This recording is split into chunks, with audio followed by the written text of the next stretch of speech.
Welcome to our channel. Today we how to authorize with Square Online to customize storefront UI themes step by step clearly. Begin by opening your web browser. Navigate to the Square Online website. Log in to your Square account using your credentials. Once logged in, locate the dashboard menu on the left side of the screen. Click on Online in the dashboard menu. Select Website from the expanded options. In the Website section, find and click on Themes. Here, you will see a variety of themes available for your storefront. Choose the theme you want to customize. Click on the Customize button next to your selected theme. This will open the Theme Editor interface. In the Theme Editor, explore different layout and design options. You can modify elements such as colors, fonts, and images. Make your adjustments as desired. To see a preview of your changes, click on the Preview option.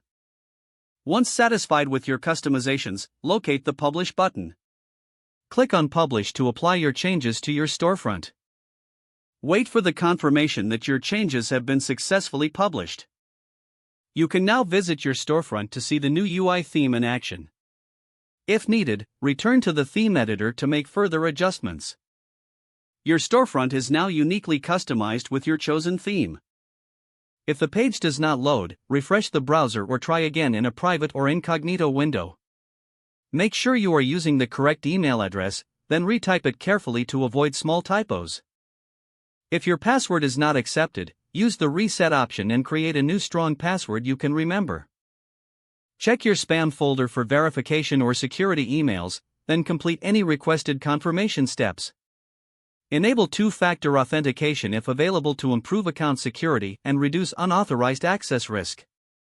After signing in, review your profile details so your contact information and settings are accurate and current. If you see an error message, note it down and try again after restarting your device and internet connection. Log out when you finish, especially on shared devices, to keep your account and payment information secure. Don't forget to like this video and subscribe to our channel for more step-by-step tech guides.